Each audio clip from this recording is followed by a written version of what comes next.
Yes. Hello? Yes, this is Jackie speaking. Hi, my name is Tony, and this is Every Frame a Painting. Some filmmakers can do action, others can do comedy, but for 40 years, the master of combining them has been Jackie Chan. These days, there's a lot of movies that combine funny scenes with fight scenes. But even when the movie's good, the comedy and action seem to be two different directors and two different styles. And that's why Jackie's so interesting. In his style, action is comedy, and his work shows that the same filmmaking principles apply, whether you're trying to be funny or kick ass. So let's dive in. If you'd like to see the names of the films as I'm talking, press the CC button below. Ready? Let's go. So, how does Jackie create action that is also funny? First off, he gives himself a disadvantage. No matter what film, Jackie always starts beneath his opponents. He has no shoes, he's handcuffed, he has a bomb in his mouth. From this point, he has to fight his way back to the top. Each action creates a logical reaction. And by following the logic, we get a joke. In movies, this comedic style goes back to the silent clowns like Chaplin, Lloyd, and Keaton. But I think Jackie has distilled it down to one line of dialogue. Please! I said I don't want trouble! Because he's the underdog, Jackie has to get creative, which brings us to point number 2. He uses anything around him. This is the most famous aspect of his style. Take something familiar, do something unfamiliar. I've seen him fight with chairs, dresses, chopsticks, keyboards, Legos, refrigerators, and of course, not only does this make each fight organic and grounded, it also gives us jokes that couldn't happen anywhere else. Number 3, Jackie likes clarity. He doesn't do dark scenes where everything is color-corrected blue. If his opponent wears black, he wears white. And if his opponent's in white, then he's styling. His framing is so clear that in every shot, he's setting up the next bit of action. Here, even though we're watching the stuntman, 2/3 of the frame is the staircase. A few seconds later, we see why.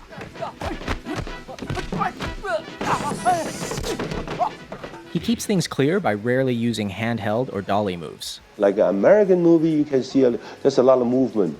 When the camera angle movement, that means the actor, they don't know how to fight. In slow motion, you can see how the camera operator swings around to make the hits seem more violent. But since Jackie can fight,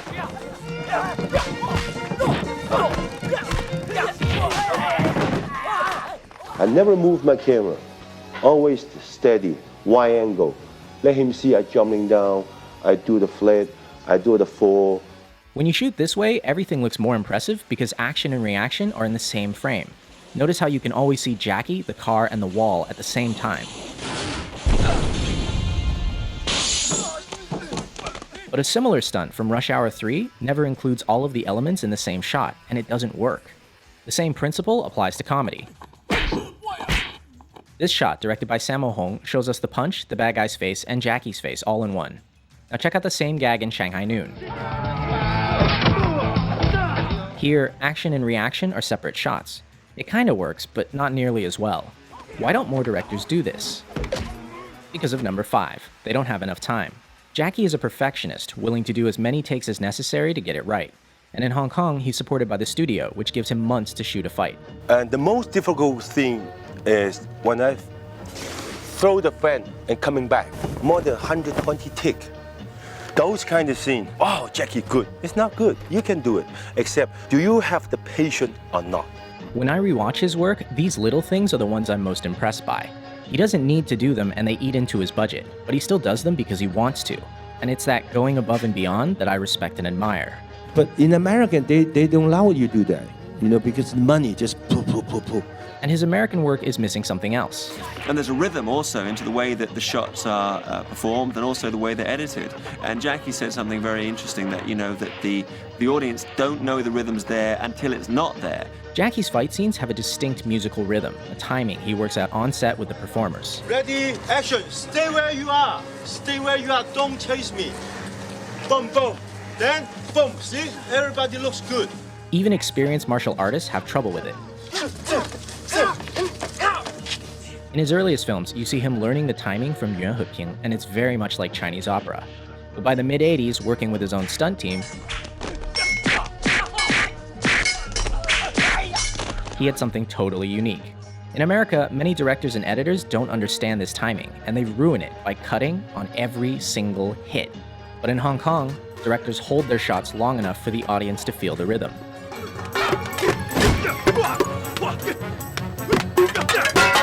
The most important part is editing.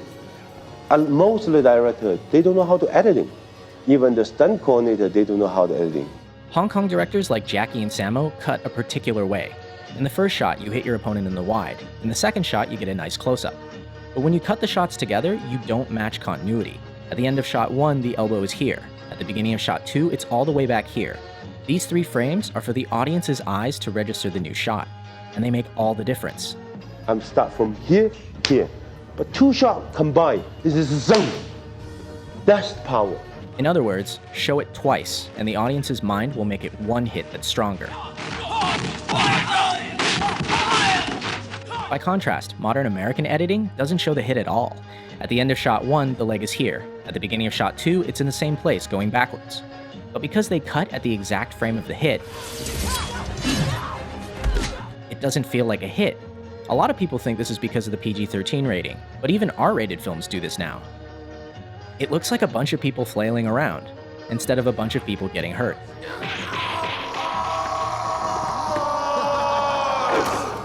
Ouch. Which brings us to number 8, Pain. Unlike a lot of action stars who try to look invincible, Jackie gets hurt. A lot. Half the fun of his work is that not only are the stunts impressive,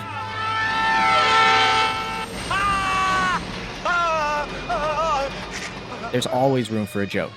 Pain humanizes him, because no matter how skilled he is,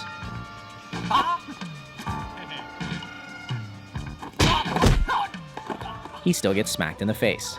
In fact, Jackie's face may actually be his greatest asset. Many times the look he gives is all it takes to sell a joke, like when he does an entire fight holding a chicken. Or dressed as Chun-Li. And last, Jackie's style always ends with a real payoff for the audience. By fighting his way from the bottom, he earns the right to a spectacular finish.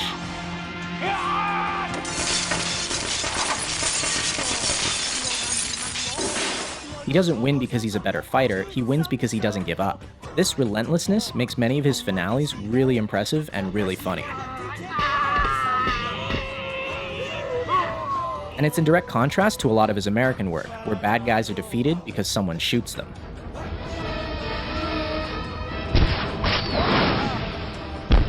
Come on! But most of all, I think Jackie's style proves something. Action and comedy aren't that different. In both genres, we want to see our best performers. And I think a lot of modern action directors are failing completely. These actors are skilled artists, some of the best in the world. Why are the directors so unskilled? Why am I paying money to not see the action? Whatever you do the best you can, because the film live forever. No, because you know that they're raining and the actor don't have time. I said, would you go to every theater to tell the audience? No, the audience see on the theater, good movie, bad movie, that's all. Exactly. This work will last. And on that note, I leave you with the greatest death scene in film history.